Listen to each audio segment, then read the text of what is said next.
कहानी का नाम माँ की चुप्पी। सुबह के 5 बजे थे। गली अभी सो रही थी। कुत्तों की आवाजें भी थककर शांत हो चुकी थीं। बस एक घर में हलचल थी, माँ की रसोई में। चूल्हे की हल्की आंच पर चाय चढ़ी थी। माँ बार बार घड़ी देख रही थी। आज उसका बेटा राहुल पहली बार शहर से बाहर नौकरी के लिए जा रहा था। राहुल कमरे में तैयार हो रहा था। शीशे के सामने खड़ा होकर बाल संवारते हुए वह खुद से ही बोला, आज से जिंदगी बदलेगी। माँ ने आवाज दी, बेटा चाय पी ले, रास्ता लंबा है। राहुल ने आधी आवाज में कहा, माँ देर हो रही है। माँ कुछ नहीं बोली, बस चाय कप में डालकर मेज पर रख दी।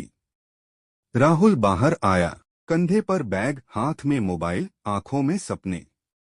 माँ ने कहा, नाश्ता भी कर ले। राहुल बोला, ऑफिस ज्वाइनिंग है माँ, पहली ट्रेन मिस नहीं कर सकता। माँ ने सिर हिला दिया। उसने प्लेट वहीं रख दी। बस स्टैंड पर राहुल को छोड़ते समय माँ ने धीरे से पूछा, कब आएगा बेटा? राहुल मुस्कुराया, जल्दी ही माँ, अब तो सब ठीक हो जाएगा। माँ ने कुछ नहीं कहा, बस उसके माथे पर हाथ रखा। बस चल दी। माँ वहीं खड़ी रही जब तक बस मोड़ पर गायब नहीं हो गई। दिन बीतते गए। एक दिन, 2 दिन, फिर हफ्ते। माँ रोज सुबह उसी समय उठती, रसोई साफ रखती, राहुल के कमरे में झाड़ू लगाती, उसकी किताबों को छूकर रख देती, जैसे वो अभी लौट आएगा। रात को खाना बनाते समय भी एक प्लेट ज्यादा लगाती। फिर याद आता, वो तो गया है। शहर में राहुल व्यस्त हो गया। नया ऑफिस, नए लोग, नई जिंदगी।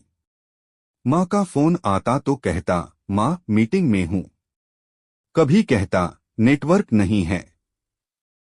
माँ हर बार कहती, ठीक है बेटा, और फोन काट देती। एक दिन पड़ोस वाली काकी बोली, बहन बेटा फोन नहीं करता क्या? माँ मुस्कुराई, करता है, बस व्यस्त रहता है। काकी नहीं जानती थी कि माँ पिछले 3 दिन से फोन बजने का इंतजार कर रही थी। माँ बीमार पड़ गई, तेज बुखार, कमजोरी। डॉक्टर ने कहा, किसी को साथ रखिए। माँ बोली, बेटा बाहर रहता है, मैं ठीक हूँ। उस रात माँ ने राहुल को 3 बार फोन किया। तीनों बार फोन नहीं उठा। माँ ने फोन साइड में रख दिया। उधर राहुल पार्टी में था, दोस्तों के साथ हंस रहा था। मोबाइल देखा, माँ 3 मिस्ड कॉल। उसने सोचा, कल बात कर लूंगा। अगली सुबह माँ ने चाय नहीं बनाई। रसोई में सन्नाटा था। पड़ोसियों ने दरवाजा खटखटाया, कोई जवाब नहीं। दरवाजा तोड़ा गया। माँ बिस्तर पर लेटी थी, आंखें बंद, चेहरा शांत। राहुल को फोन आया। एक अजनबी आवाज, आप माँ के बेटे हैं? राहुल बोला, हाँ। क्या हुआ? आवाज रुकी, फिर बोली, आप जल्दी घर आ जाइए। ट्रेन में बैठा राहुल बार बार माँ का नंबर डायल कर रहा था। Switch off. उसकी आंखों से आंसू गिरने लगे।